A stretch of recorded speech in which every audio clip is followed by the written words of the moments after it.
Welcome to Time Mechanic, where we roll through the stories behind the objects that keep our world moving. Today, we're diving into something you see every day, but might not think twice about. The tire. Have you ever wondered how the humble tire is made to carry us across highways and trails?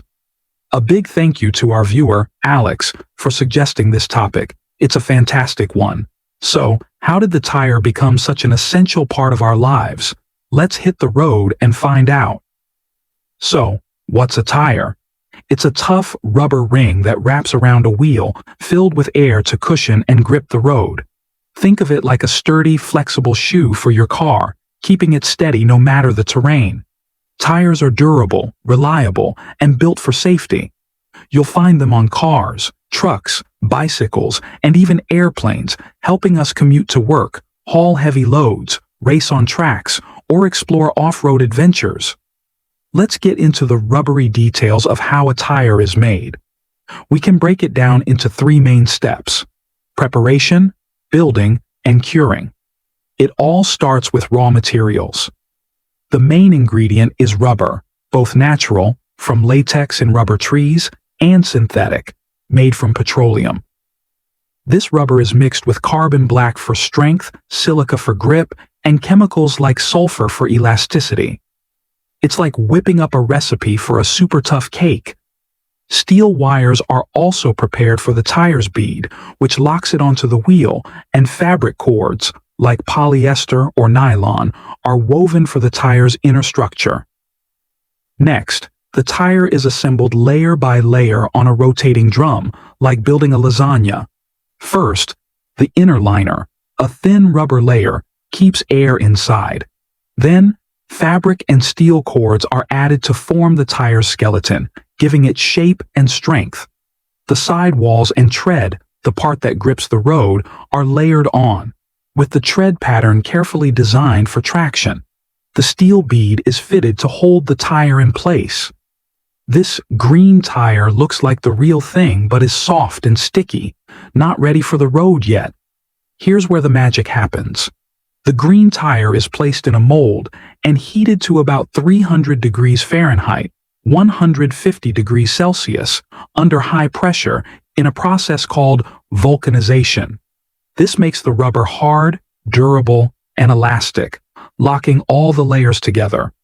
The mold also imprints the tread pattern and sidewall markings, like a giant waffle iron. After cooling, the tire is inspected for defects to ensure it's road-ready. Now, a quick history lesson. Tires as we know them started in 1888 when John Boyd Dunlop invented the pneumatic air-filled tire for his son's bicycle, making rides smoother. But it was Charles Goodyear's 1839 discovery of vulcanization, hardening rubber with heat and sulfur, that made modern tires possible. From solid wooden wheels to today's high-tech rubber, tires have revolutionized how we move. Where do tires roll into action? Everywhere. On your car, they get you to school or work. On trucks, they haul goods across countries. Bicycle tires help you zip through city streets, and airplane tires handle the massive weight of a landing jet.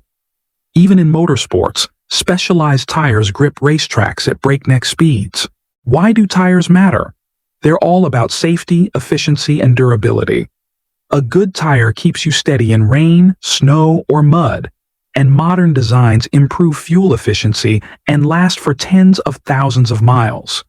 Think of tires as trusted companions, quietly carrying us through life's journeys. Next time you're driving or biking, glance at those tires and appreciate the engineering that keeps you moving. Before we wrap up, here are two fun facts to rev up your curiosity. Did you know a single car tire contains about 7 gallons of oil used to make synthetic rubber and carbon black? And here's a wild one. NASA uses special tires for space shuttle landings, designed to handle speeds up to 260 miles per hour and only used once. In conclusion, the tire is a masterpiece of science, engineering, and creativity. From rubber trees to high-tech factories, it's a small invention that keeps the world spinning. We hope you've enjoyed this journey into how tires are made and the stories they roll along. Got a tire tale or an object you'd love us to explore next? Drop it in the comments. We'd love to hear from you. If you like this, please give us a like, hit subscribe, and follow for more stories about the simple things that drive our lives. Here's the takeaway. Small things like tires are quietly shaping our world, one revolution at a time.